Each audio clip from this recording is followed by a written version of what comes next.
ခြုံငင်ပြီးအာဟာရပြည့်ဝတဲ့ဇီးတီအနှစ်လေးတွေနဲ့လုပ်ထားတဲ့ရိုးရာကိမုံဖြူဖြူဦးဦးလေးကိုလုပ်ပြချင်ပါတယ်။ပုံစံဆန်းဆန်းလေးထက်ရိုးရိုးရှင်းရှင်းနဲ့အနုပညာဆန်တဲ့ပုံစံမျိုးလေးပါနော်။ပထမဆုံးအနေနဲ့မုံသားအပင်လွာအတွက်ဂျုံမုံရ46 gram ဝက်စီ38 gram ရေအေး50 gram နဲ့တကြား25 gram ကိုတက်မအောင်နေပေးရပါမယ်။ပြီးရင်နိုင်ဝက်လောက်အုပ်ပြီးနှက်ထားလိုက်နော်။အတွန်းလွာအတွက်ကတော့ဂျုံမုံ96 gram နဲ့ဝက်စီ48 gram ကိုရောနေပြီးရေခဲသေးတာထဲခေတ္တအရေးခံထားပါ။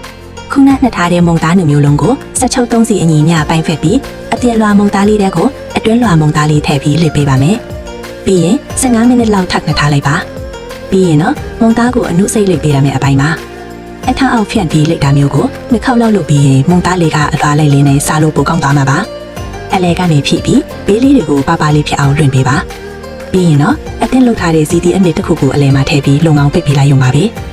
ချစ်ပြားလေးနဲ့အတအရာဖြည့်ပြီး1စင်တီမီတာထူလောက်ထားပေးပါမိမိချိုင်းနဲ့တက်တဲ့ပုံစံဖော်လို့ရတယ်လို့မုံမျက်နှာပြင်ပေါ်မှာအလှပန်းပွင့်တစ်စိတ်လေးခတ်ပေးလိုက်ရင်တော့ကြော်ရှင်းလှပတဲ့မုံလေးဖြစ်သွားပြီပေါ့အိုဗန်ထဲမှာ150ဒီဂရီနဲ့မိနစ်20လောက်ထုတ်ပေးလိုက်မယ်ဆိုရင်တော့အလွှာလိုက်လေးနဲ့ကြွက်ရောနေတဲ့ဇီတီအနှစ်ကိမုံလေးရပါပြီခိုက်လိုက်တိုင်းမှာဇီတီရဲ့ခြုံဝေးတဲ့ရနံကခန့်တွင်းတဲ့ပြန်လွင်သွားမှသိကြပါရဲ့